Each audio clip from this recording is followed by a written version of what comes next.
and welcome to one and all from Manipal University, Dubai to join us for a special edition of Manipal Dubai TV for the Global News Relay.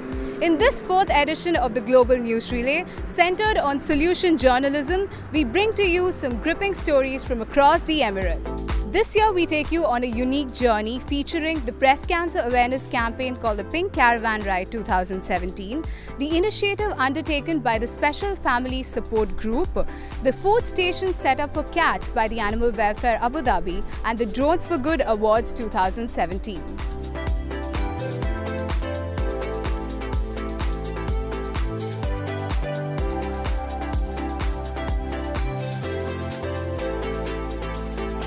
Breast cancer awareness takes place in a one-of-a-kind campaign across the UAE known as the Pink Caravan Ride 2017. Hundreds of horse riders and volunteers take part in this national campaign to spread awareness. But in the 7th edition of the Pink Caravan Ride, the importance is not only to spread awareness, but also the importance of its early detection and to host free screenings across the UAE. Let's see what the TV crew from Manipal University, Dubai have to bring to us from the event at Sharjah Buhaira Corniche.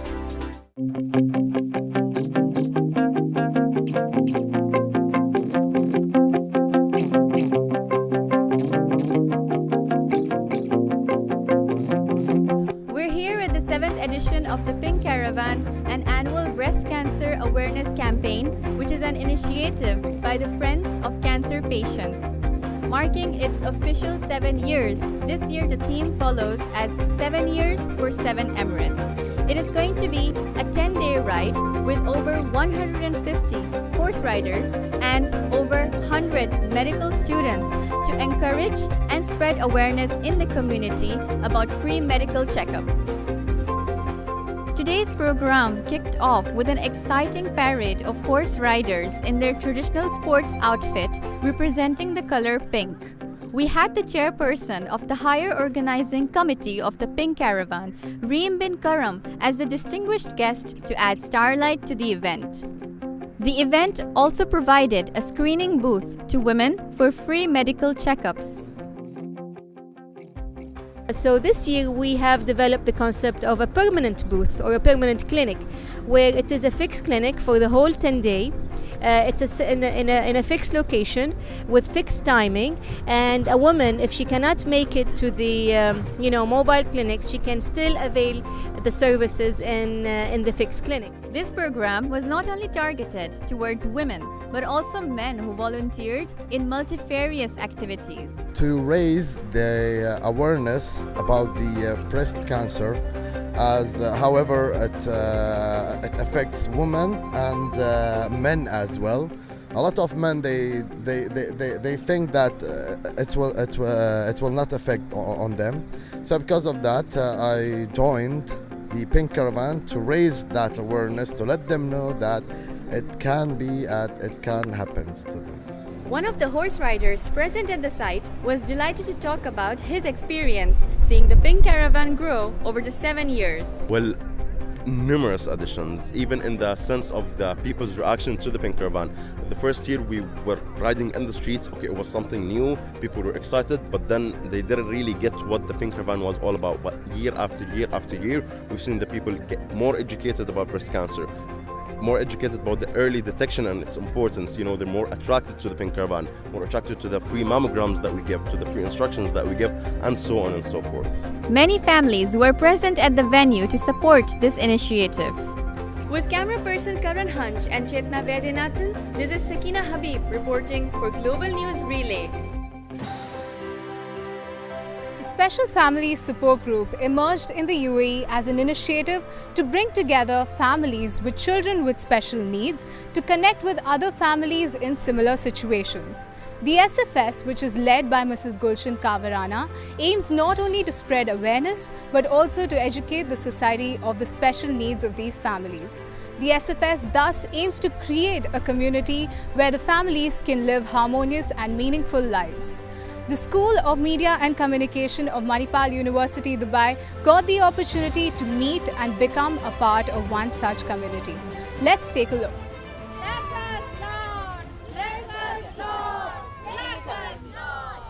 SFS stands for Special Family Support Group. Gulshan Kavrana started the SFS group around 2 decades back to bring light to society about special children and people awareness. Let's hear more from her. You can't accept anyone till you respect them. You can't respect anyone till you love them. So just love, respect and accept. And there are 3 smiley faces. If you look at the logo, there's one face that's a bit tilted, the smile. And yeah, they're all smiling people. Not everyone even notices it, And that's what she wanted to say, that it's so subtle. If you're not looking, you just see a smile, Accepting her blessing in disguise took her a leap of faith, for Zara became her perception of real people. Zara was diagnosed with Dravet syndrome. She was going to be disabled. That's what the doctor kept telling us. And I was so blessed to have wonderful people that came in my life. One was Sandhya Pereira. She came as a volunteer to work with Zara. And I had this big attitude that, only my child is disabled and you don't know anything about it. And then when I spoke to her, she said, yeah, I understand. I said, no, you don't. So she said, no, I do. So I said, listen, I have a child with special needs. She said, and I have 2. And when I saw her and the way she was coping with life, I said, that's where I want to be. And then, I used to speak to her and I said, Sandhya, I really want to start a support group for people with epilepsy. At that time it was in my mind, just so that I could understand what the other families were going through. This is before social media, this is before Facebook, where we could just get support. And then she introduced me to Aisha Saeed, who now is the director of Manzil. We started SFS together. And they're the most wonderful human beings. They don't judge you, first thing. They don't care what you look, they don't care that your hair is white or you're thin, fat. They just don't care about that. They have no greed. A lot of them don't have any filter. They just tell you what they see. And that's so beautiful, to spend time with real people. They see the purity in you. Or if they want to engage with you, then they come towards you. And if you allow it and accept them with open arms, they change your life forever. People with disabilities are here on earth for a reason. Right. And if we just get to know them and just to see how beautiful they are and forget the challenges that they face, you just see a human being. And that's what they see in you. They don't see, oh, she's like this and she has this temperament. They don't see all that, So we should see life through their eyes.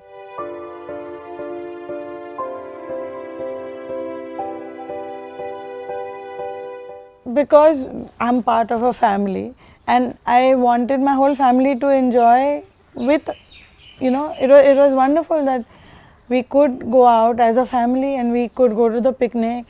And the fathers were really standing back. The women, we can share what we are feeling much easily than men.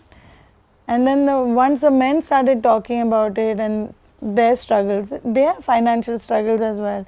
We all carry our own burden, but once we share it and we sit together and we all say, okay, this is something I'm going through, it's wonderful. The group has an expansive global reach. Having its base in the U.A.E, the group has inspired people all around the world. I've never thought about, oh my God, we need to make this big and we need to add 500 families. It's never been about that. People have just found us online. There was this one guy who was traveling through Dubai. He said, can I just, I'm writing a book, can I quote you in the book? Can I start something like SFS in Malaysia? I said, of course, and then we've been in contact. This lady, Fadia Haroon, she is in Bahrain. She has a son who's born without arms. They came for our anniversary and they said, oh, this is wonderful what you all are doing. Can I start something like this in Bahrain? I said, yeah, please. This just recently completed 5 years. When they completed 3 years, I was invited to come and just see what they're doing. It's growing. Accept, love and respect are synonymous to the SFS group. Anyone and everyone can offer to help out. Bring out the giver in you and check out sfsgroup.net and their Facebook page to volunteer and be a part of their family. With camera person Shreyak Bopana, this is Vignesh Satyarajan for Global News Relay.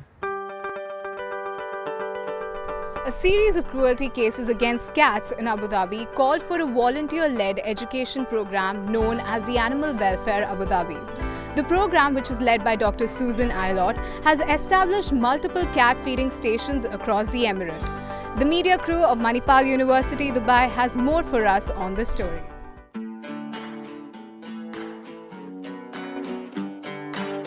I've always been an animal lover. I've grown up with cats and animals all my life. When I came to Abu Dhabi, I was looking for work. Every time I went looking for work, I came back with a kitten. There seemed to be a big problem. The problem being there was obviously lack of trap, neuter and return, so lack of sterilisation for the cats. And also the health and welfare was not being observed either. So there was a big concern to me. So I presented a total solution package, which is a case of feeding stations and a comprehensive sterilisation system. The Lulu Island project was special because we relied totally on volunteers for that. So just through the goodness of their heart and the goodwill and want to make a change in Abu Dhabi and the UAE in general, they came on board with Animal Welfare Abu Dhabi. We've got a good trapping team. We have some fantastic surgeons. So we take our traps over, we bait them with tuna, and obviously they come running in, ideally, into the traps. The traps close behind them, and then we cover the cages because it does relax the cats at that point. So by the time we get them to the field station, the doctor will then inject them and sedate them very quickly, and they'll just go to sleep for a while until we do the surgery. And they come out fine and recover very well. I love the whole job. I think I'm very lucky to do what I do, just to say that you enjoy what you're doing. There's a lot of mileage in just treating sick animals. Identifying the diseases themselves, making a diagnosis is intellectually rewarding, and then knowing how to fix things is rewarding again. One doesn't really work with the other, without the other, so we set up feeding and sterilisation programs. So the feeding stations we set up at strategic areas all across Abu Dhabi. Now they're also maintained by a series of volunteers because we are completely volunteer based, and the love and attention they give to the cats is priceless. We fairly routinely rescue dogs. We've recently rescued a couple of monkeys that were being held in very unsavoury conditions in terms of tantamount to animal abuse. So it is all animals. We've recently rescued a donkey from the side of the highway. So anything that needs help, anything we feel that needs assistance and needs a better quality of life, we will assist with. We'd like to be a responsible organisation that's licensed and actually appreciated by the government, working with the authorities to actually better animal welfare in the UAE. We'd also like to implement a process of better sterilisation, so better TNR, better animal welfare on the street level. We would like to have mobile clinics to help people because not everyone has the money, and we certainly don't, we're not funded, but we need support from the government, and actually I do believe we can all help in our own way to volunteer and actually help animals out.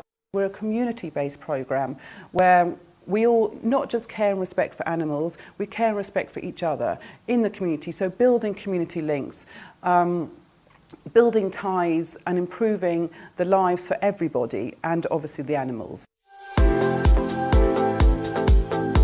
In an attempt to revolutionize technology and future robotics, the UAE initiated the Drones for Good Awards, which brings together teams from both national and international levels on a common global platform. We got the opportunity to be a part of this event and meet with some of the contestants. So let's take a look.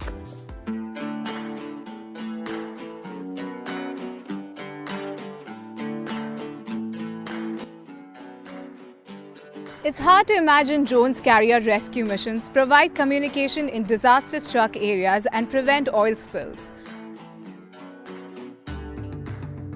The UAE government takes one step closer to bring about positive technological solutions to serve a social cause here at the UAE Drones for Good Awards 2017. The third edition of the UAE Drones for Good Awards, taking place at the Dubai Internet City, has received submissions from over 1,300 companies from around the world.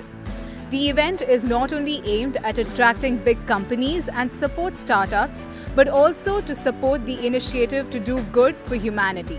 We came up with the idea of using a drone to identify but also put out specific types of fires. So the drone is manually operated. When a call is received by civil defense, the drone is then deployed with the various cameras that are on top. As you can see, we have a thermal camera that can identify the source of the drone, the fire, but also identify if there are people around it, maybe within the smoke, that can be helped, and then save them. So for communication, of course, by the drone operators. And then there's a payload, which once it touches the fire, it explodes, removes the oxygen factor, but also the powder then comes down on the fire to put it out.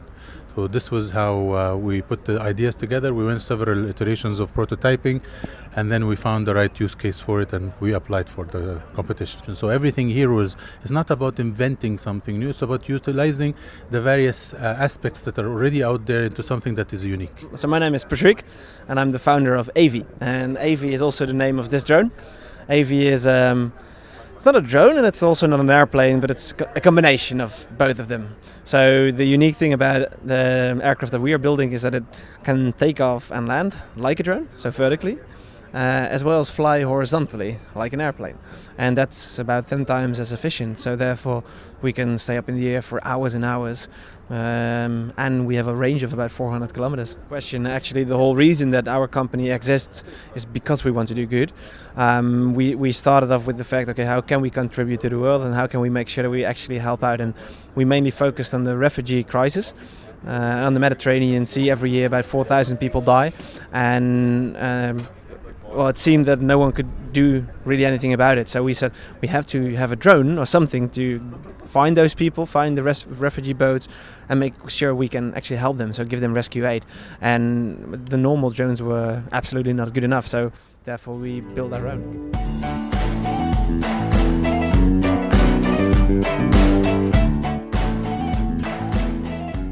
Been a fun-filled and informative experience here at the U.A.E. Drones for Good Awards 2017. With camera person Stephen L.C. Thomas, this is Chetna Vaidyanathan for Global News Relay. Solution journalism aims not only to focus on the social issues and problems of a place, but to also talk about the events that contribute to the society and bring about positive solutions. The U.A.E. has continually worked towards giving to the nation and its people. The President of the U.A.E., His Highness Sheikh Khalifa bin Nahyan, declared 2017 as the Year of Giving. In each of our stories, we define how certain groups or individuals are creating a difference, be it in the lives of the people, the society, or the nation. So that's all for this year. Until next time. With camera person Kanchan Mekchiani, this is Chetna Vaidyanathan reporting for the Global News Relay. Dubai is so beautiful. Like some of those shots that they had, were breathtaking. Yeah, it really looks beautiful. And they're doing some amazing things with technology right now, which is really, really cool to see. Definitely. Coming up on the Global News Relay, journalism students in Bulgaria are giving a voice to Syrian refugees. Plus, how government initiatives in Egypt are helping to reduce waste pollution.